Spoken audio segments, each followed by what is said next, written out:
wabarakatuh.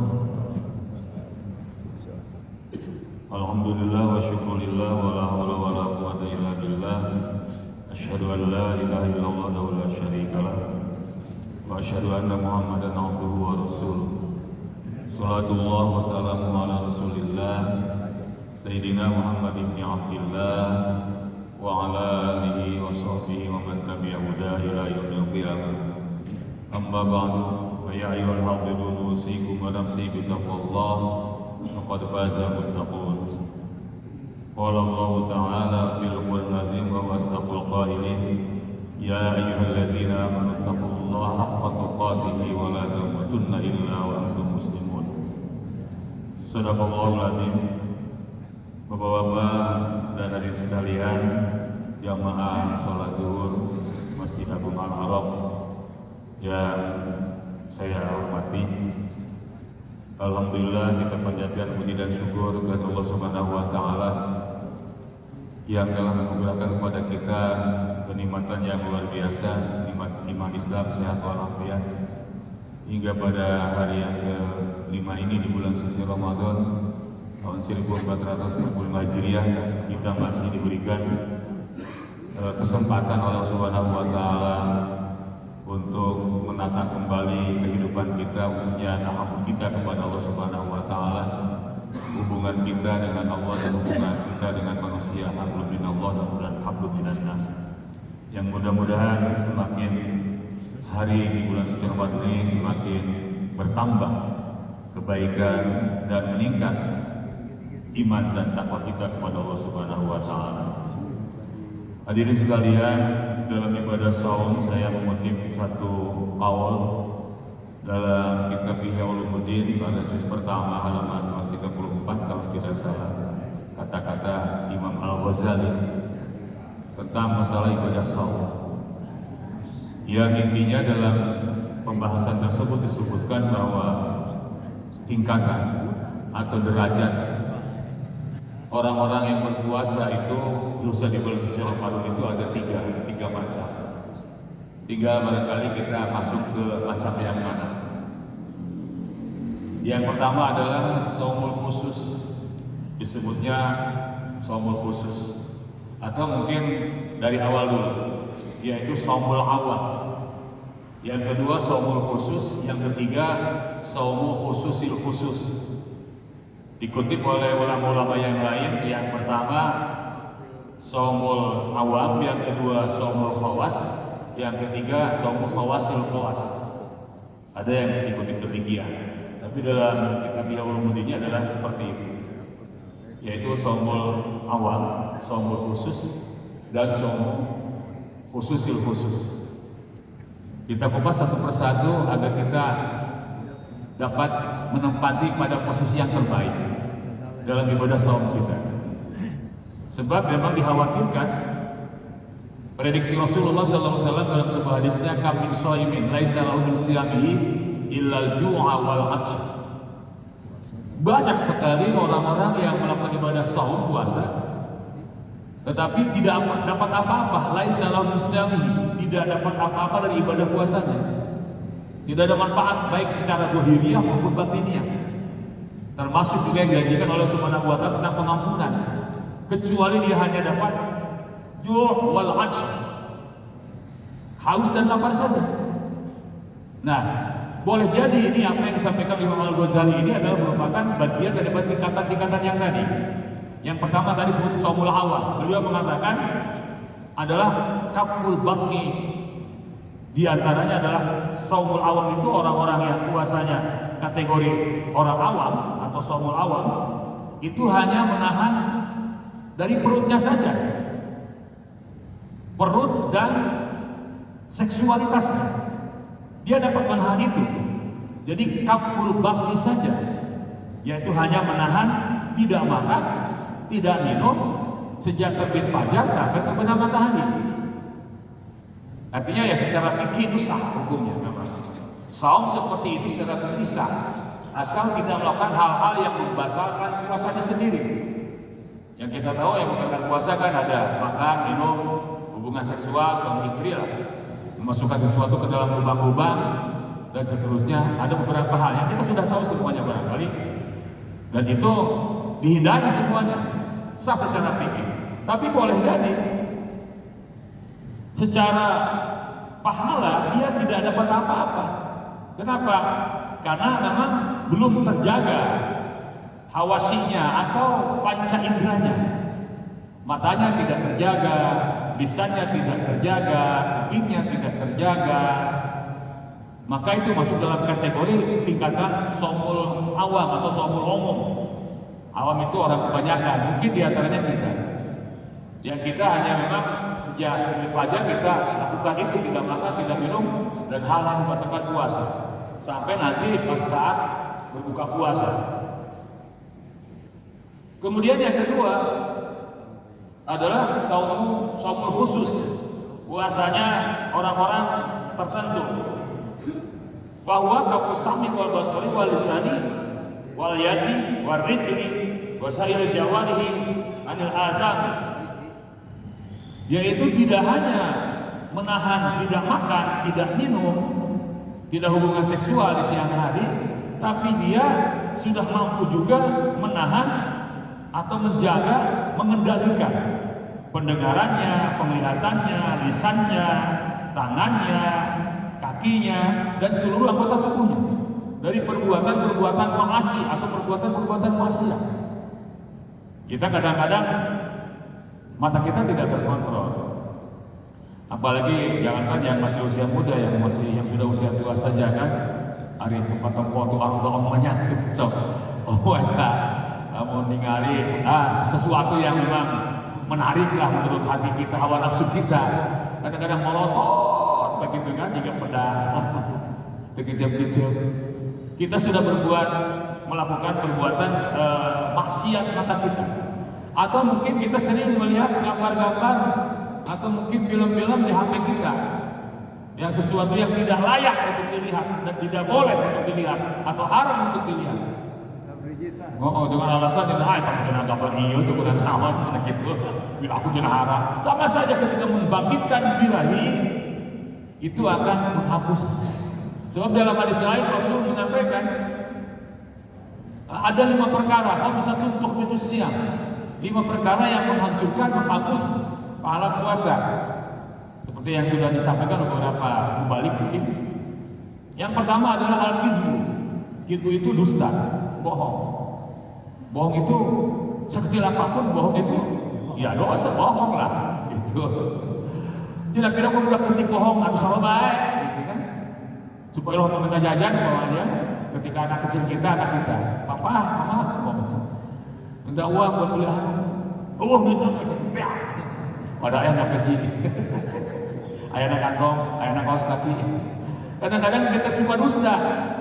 Apakah dosa seperti ini? Ya dosa sama saja. Apa susahnya dia terus terang kepada putra-putri kita atas ayah, badan aku anu. Eta hese di kitu kayak gitu, jujur juga hese. Mana kita mah disekel-sekel gaya teruga sebut. Baik disebutkeun dina kutang ini. Bisa jadi. Ini persoalan kadang-kadang. Atau mungkin kita suka bercanda dengan teman. Galangan tetap saja tidak boleh. Karena dosa satu kali itu membuat orang lain mungkin bisa percaya, tidak percaya. 2 kali mungkin ragu-ragu, bohong. 3 kali sudah dicap kita suka berdusta. Makanya ketika kita suka bercanda dengan kedustaan, itu biasa dicap untuk sampai sekian kalimat. Siapa mau bohong gitu. Sok bohong baik. Padahal benar kejadiannya. Kita sudah pernah cerita tentang bagaimana seorang pengembala kambing yang dihabiskan oleh serigala ketika dia suka berdusta. Di awal mungkin dia berdusta bahwa kambingnya dimakan serigala. Ternyata dia dusta 1 kali. Penduduk kampung kemudian merasa kasihan juga kan gitu kalau tidak dibantu. Tapi ternyata dia bercanda. 1 kali bercanda mungkin ya ditolelin. Tapi kalau yang kedua bercanda sudah muncul ditagih. Pas ketiga kalinya dia bukan bercanda lagi, memang kambingnya habis sama serigala. Orang sudah tidak percaya lagi. Itu akibatnya. Satu kali kita berhutang, nanti janji besok deh kemayan mau tanggung, harusnya di hutang. 10 kali gitu kan, sudah menghutang ketiga kali yang sangat butuh sekali, dia tidak dapat hutangan dari siapapun bantuan. Jadi bahaya Gusti. Kenapa dosa disimpan dari yang pertama oleh baginda Rasul? Itu memang dosa itu kebanyakan orang suka dan pernah. Bahkan boleh jadi bagi orang-orang tertentu menjadi hobi. Untuk ngomong sekali besok-besok lagi cari dulu atau jadi betul. Kadang-kadang sampai kudu 3 kali yang bohong doang makan obat ya. Kadang-kadang pun suka begitu. Sudah kebiasaan gitu, lamun nggak bohong teh gitu. Gering gitu. Itu yang pertama. Yang kedua ghibah. Ghibah itu membicarakan kejelekan orang. Artinya sesuatu yang memang perbuatan jelek orang itu kemudian kita omongkan. Tidak terasa mungkin kita sambil ngobrol sambil tertawa-tertawa, kapanpun dimanapun, ternyata ujung-ujungnya menjelekan si anu atau membicarakan diri sama orang itu banyak dari omongan kita. Bahkan sekarang ini al-ghibah itu bisa dalam waktu sebentar bisa menyebar semuanya dan dosanya bisa berangkai. Satu kali kita mengeluarkan ghibah dalam Facebook atau dalam WA, grup umpamanya, men-share dari yang lain, itu pun bukan dari kita, dari orang lain, di-share ke grup, orang lain baca semua. Maka itu ghibah yang berangkai mungkin dari grup ini dioper lagi ke grup sana, di grup sana ada 100 orang, 200 orang, dioper lagi sampai mungkin ada 1000 orang yang men-share itu, yang membaca itu dari kita pun dari kesadaran orang lain, maka kita juga dapat dosanya dari 1000 orang ketika ghibah itu dilakukan. Untungnya Pak Jere, pulang masih ada urusan, tidak ada Facebook, selamatlah. Tapi yang ada Facebooknya, ada WA-nya, yang ada Instagramnya, kemudian sering upload kan gitu, share-share dari orang. Saya kan tidak tahu, cuma kesana dong, ya ikut dulu, itu tadi, jangan main share saja. Meskipun itu benar, perbuatan-perbuatan itu benar dilakukan dan itu jelek, maka tidak boleh selagi puasa.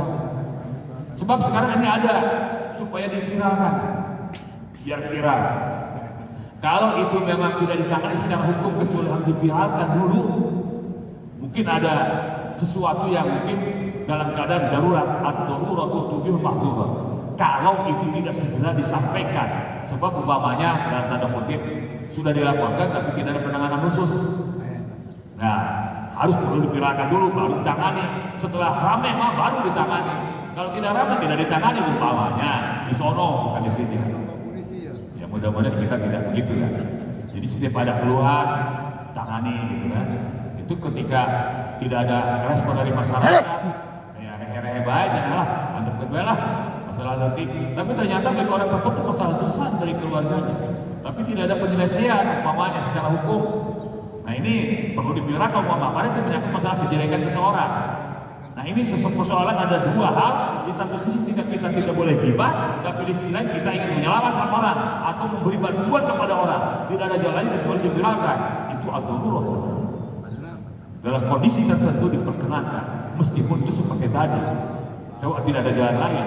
Sekarang ini banyak yang ditangani kasus-kasus itu setelah viral. Kalau tidak viral tidak ditangani. Kan biasanya begitu ya, saudara. Ghibah. Tapi sekali lagi jaga oleh kita. Ketika kita hanya main-main doang, men-share sesuatu, itu bahaya bagi kita, terutama bagi kita sendiri. Jadi ada beberapa hadis yang memang disampaikan mandala ala khairan kafaili, mandala ala syarrin, mandala ala khairin kafaili, mandala ala syarrin kafaili. Barang siapa yang memberikan jalan pada orang lain untuk berbuat kebaikan, maka dia akan mendapatkan bagian dari kebaikan itu, min boy ayat kosong tanpa dikurangi. Sebaliknya kalau dia memberi jalan pada orang lain, bisa sesuatu yang tidak baik, maka dia akan mendapatkan dosa dari orang-orang yang melakukan itu tanpa dikurangi. Seharusnya kita punya dosa 1 doang, tapi karena di-share yang 100 orang, maka kita dapat dosa 100 orang lagi. Sama ketika kita punya hajat tertentu, kemudian kita memberikan hiburan yang mengandung maksiat di dalamnya, maka sebanyak orang yang menonton maksiat tadi, yang punya hajat tadi kena dosanya. Padahal itu umpamanya kita tahu bahwa itu akan mengandung maksiat dan dosa, tapi kita lakukan saja dengan alasan ini Cina dosa yang hajatnya mana? Carek tapi maksiat kan boleh. batal dan dihukum dalam cara maksiat. Yang ketiga, wan namimah. Namimah itu adalah mengadu domba, ngompor-ngompori. Seseorang kan dengan teman dekat, umpamanya ada yang berlaku tidak adil kepadanya, kemudian dikompor-kompori supaya dia melawan, supaya dia marah, sehingga bangkitlah emosinya. Itu tidak boleh. Justru meredam amarahnya. Orang sedang marah saja harus ngomong ini sulaimun. Sebab puasa itu menahan diri dari segala hal yang bersifat emosional. Emosional nafsu yang sifatnya batni atau baton perut, atau nafsu dari segi emosional tadi ditahan semuanya. Sedang puasa, ketika ada orang yang mungkin ngajak nasihat, ini soal Nabi mengajarkan begitu, aku sedang berpuasa. Sebab bisa jadi itu hancur, apalagi kita menjadi orang yang mengadu domba.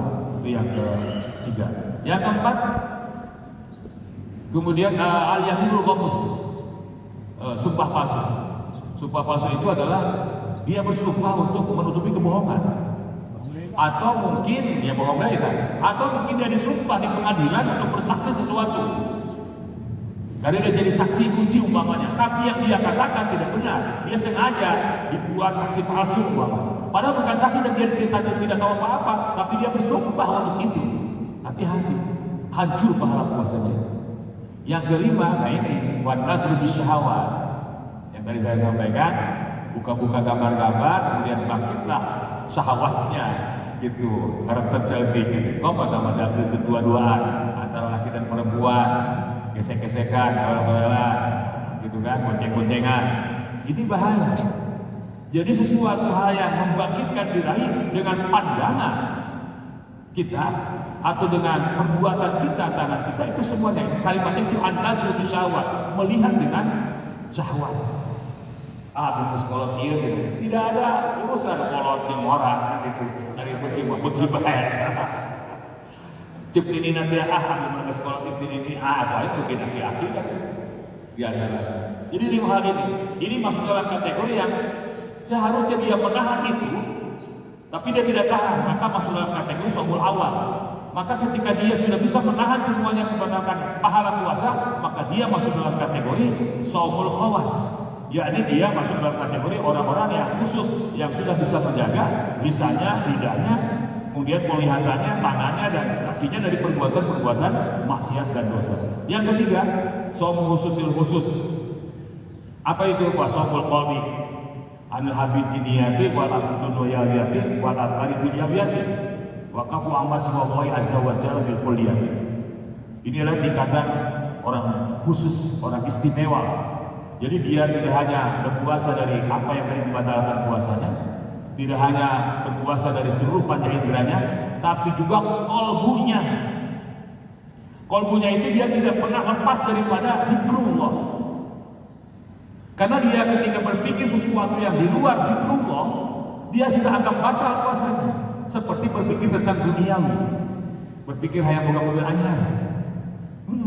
Rumah cara nenek lebaran ganti mobil. Umpamanya hanya dulu-dulu atau tahun lalu marah kan gitu. Itu sudah tidak terpikir lagi bagi orang-orang khawas ini khusus tidak ada.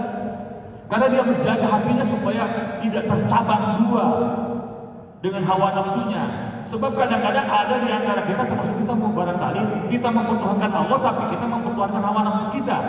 Allah sudah menjelaskan afara'aita man ittakhadha ilahan hawa.